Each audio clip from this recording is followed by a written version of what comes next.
প্রথমেই জানিয়ে দিব, রিমান্ডে ওসমান হাদির খুনি ফয়সালের স্ত্রী দিলেন চাঞ্চল্যকর তথ্য। এবার ফেঁসে গেলেন বিএনপির নেতা মির্জা আব্বাস। ইনকিলাব মঞ্চের মুখপাত্র ওসমান হাদিকে হত্যাচেষ্টার ঘটনায় বিএনপির স্থায়ী কমিটির সদস্য মির্জা আব্বাসকে আটক করেছে র্যাব। শরীফ ওসমান হাদি হত্যাকাণ্ডের মূল হোতা বিএনপির স্থায়ী কমিটির সদস্য মির্জা আব্বাসকে গ্রেপ্তার করা হয়েছে বলে জানিয়েছেন স্বরাষ্ট্র উপদেষ্টা জাহাঙ্গীর আলম চৌধুরী। এরপর জানিয়ে দিব, আর লুকানো থাকল না। লাইভে এসে ওসমান হাদি খুনের আসল নির্দেশদাতাদের নাম খুলে বলল খুনি ফয়সাল। এরপর জানিয়ে দিব, উত্তাল ভারত, ওসমান হাদির খুনি গ্রেফতার না হওয়ায় নরেন্দ্র মোদীর বাড়িতে হামলার নির্দেশ দিলেন থালাপতি বিজয়। এরপর জানিয়ে দিব, ফুলের মালা নিয়ে বাড়িতে স্বাগতম জানাতে গেলে সার্জিসকে বুকে জড়িয়ে ধরলেন তারেক রহমান। তুমি তাহলে এখানেই কেন করছো? আর কোনো নাই? আমি বললাম আমি এখানের ভোটার, ঢাকা ৮-এর ভোটার, করতে সমস্যা কি? এরপর সে আমাকে বললো যে তুমি কি ওয়ার্ড কাউন্সিলর হইছো? আমি বলি ওয়ার্ড কাউন্সিলর আর এমপির কাছ তো এক না, আমি ওয়ার্ড কাউন্সিলর কেন? তারপর আমি বললাম আমি শুরু করছি এমপি দিয়ে, আমি তো একদিন জাতিসংঘের মহাসচিব হইতে চাই, সমস্যা নাই তো। তারপর সে দেখলাম খুবই ট্রিগার্ড হয়ে গেছে। হ্যাঁ, বাচ্চা মানুষ। এই তদন্তে মির্জা আব্বাসকে জিজ্ঞাসাবাদ করা হবে, যতই খারাপ লাগুক শুনতে, এটা করা হবে। এবং সবশেষে জানাবো, হাদির হামলায় আটক নিয়ে নাটক সাজিয়েছে র্যাব। আসল মাস্টারমাইন্ডকে বাঁচানোর চক্রান্ত ফাঁস, ধরা খেল সেনাপ্রধান ওয়াকারুজ্জামান। এতক্ষণ শুনছিলেন সংবাদ শিরোনাম, এখন থাকছে বিস্তারিত। খুন করার আগেই পেমেন্ট ক্লিয়ার, টার্গেট লক করার আগেই ব্যাংক অ্যাকাউন্টে ঢুকে গেল কোটি কোটি টাকা। একজন ভাড়াটে শুটারের ব্যাংক ব্যালেন্স দেখলে বড় বড় শিল্পপতিরাও লজ্জা পাবেন। মাত্র একজন ব্যক্তির ৫৩টি ব্যাংক অ্যাকাউন্ট, আর গত কয়েক বছরই সেখানে লেনদেন হয়েছে অবিশ্বাস্য অঙ্কের টাকা, ১২৭ কোটি টাকা। হ্যাঁ, ঠিকই শুনছেন, ১২৭ কোটি টাকা। সম্প্রতি ঢাকা ১৮ আসনের সম্ভাব্য প্রার্থী শরীফ ওসমান হাদিকে হত্যার ঘটনায় তোলপাড় সারা দেশ। কিন্তু লাশের চেয়েও এখন বড় রহস্য হয়ে দাঁড়িয়েছে এই হত্যাকাণ্ডের ফাইন্যান্সিয়াল ট্রেল বা অর্থের উৎস। শুটার ফয়সালের অ্যাকাউন্টে ঠিক হাদিকে হত্যার আগ মুহূর্তে কারা পাঠাল নগদ ২,৪১,০০,০০০ টাকা? আর এই টাকা কি শুধু একটি হত্যার সুপারি, নাকি এর পেছনে লুকিয়ে আছে মানি লন্ডারিংয়ের এক বিশাল আন্তর্জাতিক সিন্ডিকেট? সিআইডি তদন্তে নামলেও তখন বেরিয়ে এলো এমন সব তথ্য যা শুনে গোয়েন্দাদেরও চোখ কপালে। আজকের ভিডিওটিতে আমরা উন্মোচন করব শুটার ফয়সালের সেই মাস্টার প্ল্যান এবং টাকার পাহাড়ের গোপন রহস্য। তাই কোনো তথ্য মিস না করতে চাইলে শেষ পর্যন্ত দেখুন। এই গল্পের মূল ভিলেন ফয়সাল করিম মাসুদ। পুলিশের খাতায় সে একজন ফেরারি আসামি, একজন শুটার, কিন্তু ব্যাংকের খাতায় সে একজন সফল ব্যবসায়ী। তার লেনদেনের হিসাব দেখলি মাথা ঘুরে যাবে। সিআইডি তদন্তে নিশ্চিত হয়েছে, শরীফ ওসমান হাদিকে হত্যার ছক যখন কষা হচ্ছিল, তখন ঠিক সেই সময়টিতে ফয়সালের ব্যাংক অ্যাকাউন্টটি হঠাৎ করেই অস্বাভাবিকভাবে সচল হয়ে ওঠে। সবচেয়ে চাঞ্চল্যকর তথ্যটি হল, হাদিকে হত্যার ঠিক ৩ মাস আগে এবং ১ মাস আগে দুটি বিশাল ট্রানজ্যাকশন হয়। মোট ২,৪১,০০,০০০ টাকা জমা পড়ে ফয়সাল এবং তার স্ত্রীর অ্যাকাউন্টে। তারিখগুলো খেয়াল করুন। ১৮ সেপ্টেম্বর ২০২৫, হাদি হত্যার ঠিক ৩ মাস আগে রাজধানীর রূপনগরের একটি ব্যাংকের শাখায় ফয়সালের একটি অ্যাকাউন্টে জমা হয় ১,৭৬,০০,০০০ টাকা। এই অ্যাকাউন্টটি ছিল এসএমই উইমেন এন্টারপ্রাইজ নামের একটি প্রতিষ্ঠানের।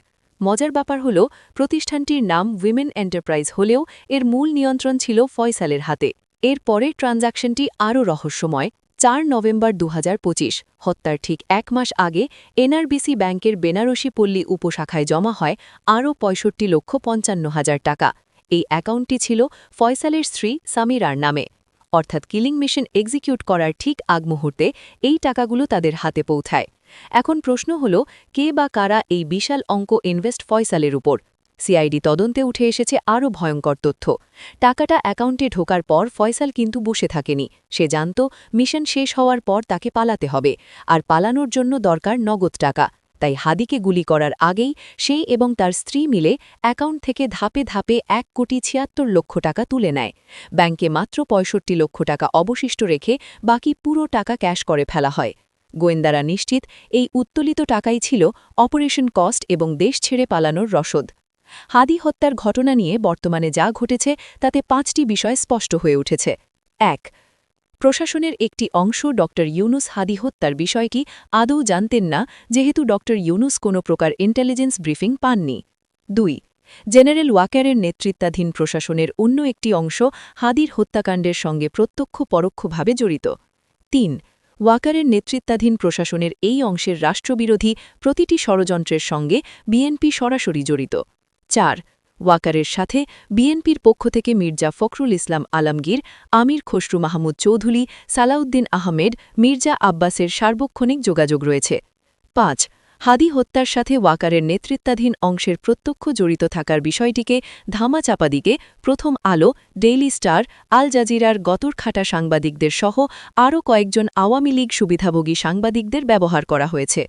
ওয়াকারের নেতৃত্বাধীন প্রশাসনের অংশটি বিডিআর পিলখানা হত্যাকাণ্ড তদন্ত কমিশনের রিপোর্টে ভারত এবং সেনাবাহিনীর একটি অংশের সরাসরি জড়িত থাকার প্রামাণিক অভিযোগ এবং গুম খুনের সাথে জড়িত সেনা অফিসারদেরকে মানবাধিকার মামলায় আন্তর্জাতিক অপরাধ ট্রাইব্যুনালের কর্তৃক গ্রেফতারি পরোয়ানা জারি হওয়ার পর নিয়ন্ত্রণহীন হয়ে পড়ে। ওয়াকারের নেতৃত্বাধীন অংশটি প্রচণ্ডভাবে জন অসন্তোষ সহ জনরোষের মুখোমুখি হয়। তারা রয়ের সহায়তায় ডিজিএফআই, এনএসআই, এএসআইডি, সিআইডি ও এসএবির কিছু কর্মকর্তার প্রত্যক্ষ অংশগ্রহণে একটি নিখুঁত পরিকল্পনা গ্রহণ করে। ওয়াকারের অংশটি ছাত্র জনতার বিপ্লবী অংশটির উপর চরম আঘাত হানার সিদ্ধান্ত নেয়, যেহেতু তারাই দেশের অস্তিত্বের স্বার্থ রক্ষায় বদ্ধপরিকর এবং ড. ইউনূসের সমর্থন তাদের প্রতি। অনেক সুযোগ সুবিধা ও লোভ, এমনকি ভয় দেখিয়েও ড. ইউনূসকে ভারত ও ওয়াকারের অংশের সাথে মেলানো যায়নি। ওয়াকারের নেতৃত্বাধীন একটি অংশ এনসিপি নেতাদের পাশ কাটিয়ে টার্গেট করেছিল ভিপি নূরকে। যেহেতু ডিপ্লোম্যাটিক মিশনের কাছে ভিপি নূরের গ্রহণযোগ্যতা এখন খুব একটা নেই, সুতরাং ভিপি নূরকে একটি চরম ধোলাই দিলে, এমনকি নূর যদি মারাও যায়, সেটা থেকে এনসিপি সহ ছাত্র জনতার বিপ্লবী অংশটি ভয় পাবে এবং ড. ইউনূসও দুর্বল হয়ে পড়বে। রয়ের পরিকল্পনার মাফিক দেশের সকল গোয়েন্দা সংস্থাগুলোর হাসিনা নিয়োজিত ভারতপন্থী অফিসারদের সমন্বয়ে একটি টিম ভিপি নূরের ওপর হামলা চালায়। নূর গুরুতর জখম নিয়ে কোনোরকম বেঁচে গেলেও ওয়াকারের নেতৃত্বাধীন অংশটির উদ্দেশ্য সফল হয়। এনসিপি ও ছাত্র জনতার বিপ্লবী অংশটি পুরোপুরি ভীত হয়ে পড়ে। তারা আগের মতো বিপ্লবী বক্তব্য দেয়া থেকেও বিরত থাকে। ওয়াকারের নেতৃত্বাধীন অংশটি মনে করেছিল যে নিয়ন্ত্রণ আবার তাদের হাতে চলে এসেছে, কিন্তু বাদ সেধে বসলেন ড. ইউনূসের সূক্ষ্ম পরিকল্পনা। তিনি ওয়াকারের নেতৃত্বাধীন অংশটিকে জনগণের সামনে উলঙ্গ করার লক্ষ্যে প্রথমে বিডিআর হত্যা তদন্ত কমিশনের রিপোর্ট জনসমক্ষে প্রকাশ করে দিলেন। দ্বিতীয় ধাপে আইসিটির মাধ্যমে হাসিনার শেখ ও আসাদুজ্জামান কামালের মৃত্যুদণ্ডাদেশ নিশ্চিত করলেন এবং তৃতীয় ধাপে গুম খুনের সাথে জড়িত সেনা অফিসারদেরকে মানবতাবিরোধী অপরাধের মামলায় আন্তর্জাতিক অপরাধ ট্রাইব্যুনাল কর্তৃক গ্রেপ্তারি পরোয়ানা জারি নিশ্চিত করেন। ড. ইউনূসের সূক্ষ্ম খেলায় ওয়াকারের নেতৃত্বাধীন প্রশাসনের অংশটি একবারে উলঙ্গ হয়ে পড়ে। তারা পুনরায় ভারত ও রয়ের শরণাপন্ন হয়। এবার আসা যাক সেই ১২৭ কোটি টাকার রহস্যে। সিআইডি যখন ফয়সালের আর্থিক আমলনামা খুঁজতে শুরু করে, তখন তারা ১৪টি ভিন্ন ভিন্ন ব্যাংকে ফয়সালের ৫৩টি অ্যাকাউন্ট সন্ধান পায়। ভাবা যায়, একজন শুটারের ৫৩টি ব্যাংক অ্যাকাউন্ট! ২০১৭ সাল থেকে ২০২৫ সাল, এই ৮ বছরের মধ্যেই এই অ্যাকাউন্টগুলো দিয়ে মোট লেনদেন হয়েছে ১২৭ কোটি টাকা।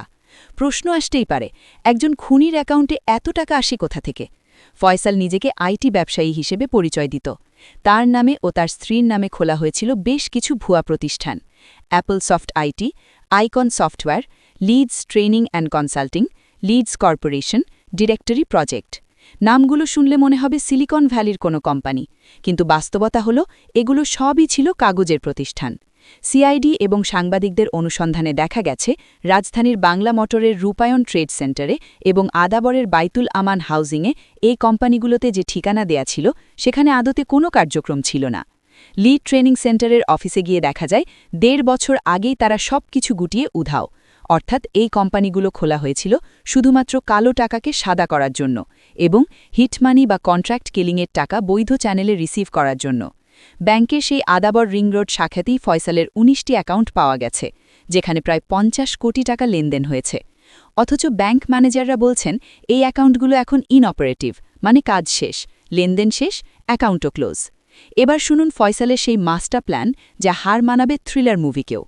ফয়সাল জানত শরীফ ওসমান হাদিকে হত্যা করার পর আইনশৃঙ্খলা রক্ষাকারী বাহিনী তাকে হন্যে হয়ে খুঁজবে, তাই সে একটুও ঝুঁকি নেয়নি। টাকা হাতে পাওয়ার পরপরই সে তার পরিবারকে নিরাপদ আশ্রয়ে সরিয়ে ফেলার কাজ শুরু করে। হত্যার আগে সে তার স্ত্রীকে পাঠিয়ে দেয় নরসিংদীতে, বাবা মাকে পাঠিয়ে দেয় কেরানীগঞ্জে এবং তার বোনকে সরিয়ে পাঠিয়ে দেয় দেশের বাইরে। সবাইকে সেফ জোনে পাঠিয়ে ফয়সাল নিজেই হাদিকে হত্যার মিশন শেষ করে।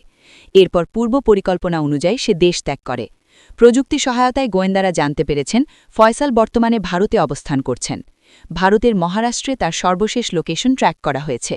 তার কাছে যে 1,76,00,000 টাকা ক্যাশ ছিল, ধারণা করা হচ্ছে সেই টাকা ব্যবহার করেই সে বর্ডার ক্রস করেছে এবং এখন ভারতে আত্মগোপন করে আছে। কিন্তু সিআইডি এবং অন্যান্য গোয়েন্দা সংস্থাগুলো এখন শুধু ফয়সালকেই খুঁজছে না, তারা খুঁজছে সেই অদৃশ্য হাতগুলোকে যারা এই 2,41,00,000 টাকা ফয়সালের অ্যাকাউন্টে ট্রান্সফার করেছে। গোয়েন্দারা এখন টাকার উৎস খুঁজতে মরিয়া, কারণ ফয়সাল তো কেবল ট্রিগার চেপেই খালাস, কিন্তু যারাই এই বুলেটের দাম মিটিয়েছে তারাই আসল কালপ্রেট। তদন্ত কর্মকর্তারা বলছেন যে অ্যাকাউন্টগুলো থেকে ফয়সালের অ্যাকাউন্টে টাকা ঢুকেছে সেগুলো হয়তো কোনো বেনামি অ্যাকাউন্ট বা ভুয়া কোম্পানির নামে খোলা। মানি লন্ডারিং আইনের আওতায় এখন প্রতিটি ট্রানজ্যাকশন চেক করা হচ্ছে। সিআইডি ইতোমধ্যে ফয়সালের সব অ্যাকাউন্ট ফ্রিজ বা অবরুদ্ধ করার নির্দেশ দিয়েছেন। যে 65 লাখ টাকা এখনও ব্যাংকে পড়ে আছে তা বাজেয়াপ্ত করার প্রক্রিয়া চলছে। তবে আশঙ্কার বিষয় হল এত চতুরতার সাথে লেনদেনগুলো করা হয়েছে যে আসল প্রেরককে খুঁজে বের করাটা বেশ চ্যালেঞ্জিং।